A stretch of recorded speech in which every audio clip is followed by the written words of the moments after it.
제호의 이야기가 흐르는 밤에.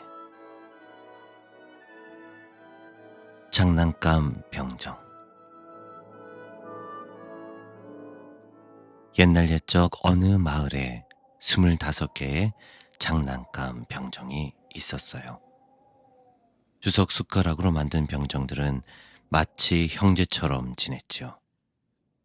그들은 모두 붉고 푸른 멋진 군복을 입고 어깨에는 긴 총을 메고는 항상 늠름하게 앞을 바라보면서 서 있었답니다. 어느 날 장난감 병정들은 포장지에 이쁘게 쌓여 소년의 생일 선물이 되었어요. 소년은 장난감 병정들을 보고 기뻐했지요. 책상 위에 25개의 병정들을 쭉 세워 놓았답니다. 병정들은 똑같은 모습을 하고 있었는데 한 장난감 병정만 달랐지요. 다리가 하나 없었던 거였어요. 주석 숟가락이 모자라 다리 한 짝을 만들지 못해 외다리 병정이 되었답니다. 책상에는 장난감 병정들만 있었던 게 아니었어요. 다른 장난감들도 많이 있었는데 그 중에 가장 아름답고 눈에 띄는 것은 종이로 만든 예쁜 성이었죠. 종이 성 앞에는 거울로 된 호수가 있었고 호수 주위에는 빽빽하게 늘어선 종이로 만든 나무와 거울 호수 위에는 밀랍으로 된 백조가 떠 있었어요. 그리고 성 안에는 창문으로 많은 방이 보였고 그 중간에 작은 소녀 인형이 있었지요. 작은 소녀 인형은 아름다운 파란색 드레스를 입고 있었고 발레하듯 다리 하나를 높게 들고 있었어요. 외다리 장난감 병정이 보는 높이에서는 마치 소녀 인형이 다리가 하나밖에 없는 것처럼 보였답니다. 저 이쁜 소녀는 나처럼 다리가 하나네.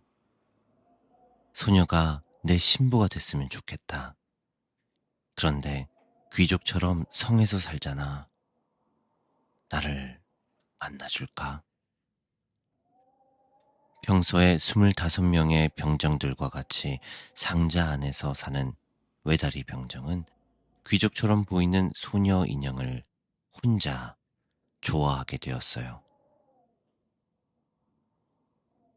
저녁이 되자 병정들은 소녀 손에 의해 상자에 갇혔어요.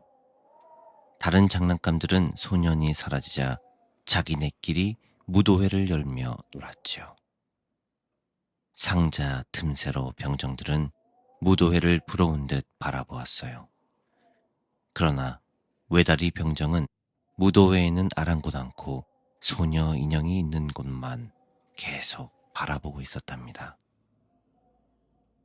밤 12시 시계종이 치자 병정들이 갇혀있는 상자 옆 담배통에서 담배가 아닌 검은색 작은 도깨비가 튀어나왔어요.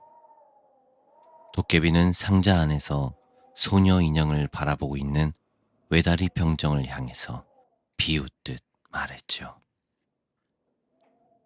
외다리 병정, 네 것이 아닌 것을 가지고 싶어 하지 마. 네가 무슨 상관이야? 이것 봐라. 두고 보자. 다음날 아침 소녀는 병정들을 깨끗이 씻겨서 말린 다음 창가에 올려다 놨어요. 그런데 도깨비에 지셨는지 모르지만 바람이 불어 외다리 병정만이 길가로 떨어지고 말았답니다. 소녀는 그 광경을 보고 서둘러 밖으로 나가서 외다리 병정을 찾아봤지만 찾을 수가 없었어요. 외다리 병정은 돌 사이에 거꾸로 끼워져 있었죠. 다리를 버둥거렸지만 버둥거릴수록 돌 사이로 점점 더 들어가 버렸답니다. 얼마 후 하늘에서 비가 내렸어요. 소녀는 병정을 찾다가 비가 와서 포기를 하고 집으로 들어가 버렸죠. 비가 쏟아지기 시작했어요. 빗줄기가 점점 굵어지기 시작했고 곧 앞이 안 보일 정도로 퍼부어댔답니다. 외다리 병정은 불어버린 물에 쓸려 나왔지요. 물에 이리저리 쓸려가던 외다리 병정은 지나가던 두 아이의 눈에 띄었어요. 장난감 병정이다. 비가 많이 오니까 우리 배에 한번 태워볼까? 두 아이는 신문지를 주어서 종이배를 만들었답니다. 그리고 외다리 병정을 태워 또랑에 뛰어 보냈지요. 두 아이들은 신나서 손바닥을 치며 외다리 병정이 탄 배를 쫓아갔지만 비가 너무 많이 내려 물살이 거세고 빨라졌어요. 결국 외다리 병정이 탄 배는 하수구로 빨려 들어가 버렸죠.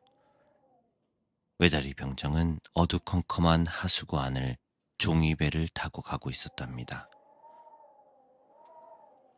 너무 어두워 덜컥 겁이 났지만 소녀 인형을 생각하며 무서움을 달랬지요. 그때 외다리 병정 앞에 큰 시궁쥐가 나타났어요.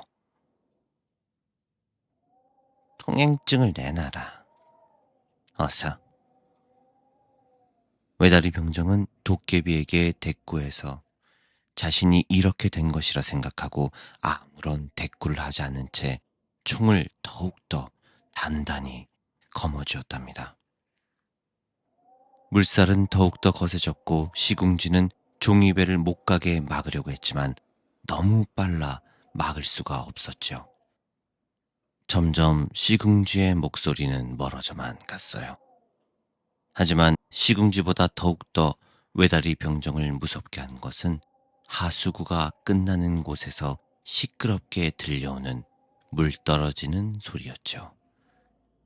결국 외다리 병정은 하수구에서 강으로 떨어졌죠. 외다리 병정을 태운 종이배는 산산조각 나버렸답니다. 외다리 병정은 물속 깊이 가라앉아 버렸어요. 그 순간 커다란 물고기가 외다리 병정을 삼켜버렸죠. 외다리 병정은 두 눈을 질끈 감고 물고기 배 안에서 소녀 인형을 생각하면서 견뎠어요. 얼마가 지난 후 외다리 병정 눈에 빛이 보이기 시작했죠. 그 이유는 외다리 병정을 삼켰던 물고기가 사람들에게 잡혀서 요리가 되었던 것이었답니다. 물고기의 배를 가른 사람은 물고기 배 안에서 외다리 병정이 나오자 외다리 병정을 깨끗이 씻겼어요. 다 씻은 외다리 병정은 어느 방 안으로 들어갔는데 이게 무슨 일입니까? 원래 외다리 병정이 살았던 바로 그 집이었던 거였답니다. 집안에는 소년의 생일이었는지 아이들이 가득했어요. 아이들은 돌아온 외다리 병정이 신기했는지 장난감 병정들을 일렬로 세워놓고 놀이를 시작했죠. 얘들아, 밥 먹자. 소년의 어머니는 아이들을 불렀고 아이들은 놀이를 멈추고 밥을 먹으러 식당으로 갔답니다. 외다리 병정은 춤추는 소녀 인형을 보기 위해 고개를 올려봤죠. 한참을 소녀 인형을 바라보던 외다리 병정을 향해 담뱃갑에 있던 도깨비가 소리쳤어요. 이것이 아닌걸 가지고 싶어 하지 말랬지. 도깨비가 소리친 후 방문이 열리더니 아이 하나가 외다리 병정을 집어들고는 난로 안에 불타는 장작 속으로 던져버렸어요. 활활 타오르는 장작 안에서 외다리 병정은 점점 녹아갔지요. 외다리 병정은 불의 뜨거움을 참으며 자기가 사랑하던 춤추는 소녀 인형을 쳐다봤어요. 이것이 마지막인 것처럼 자신의 눈에 춤추는 소녀의 인형을 넣어두려고 필사적으로 보았답니다. 그런데 소녀 인형도 외다리 병정을 쳐다보고 있었어요. 둘은 그렇게 한동안 서로를 바라보았죠. 그때 방의 창문이 벌컥 열리더니 바람이 세차게 불었어요. 종이로 만들어진 춤추는 소녀 인형은 바람에 날려 하늘에서 내리는 하얀 눈처럼 외다리 병정 위로 떨어졌죠. 다음 날, 난로 안을 하녀가 정리를 했는데 난로 안에는 외다리 병정이 녹아버린 듯한 하트 모양의 주석 덩어리와 춤추는 소녀 인형이 하고 있었던 까맣게 타버린 금박 장미만이 남아 있었답니다.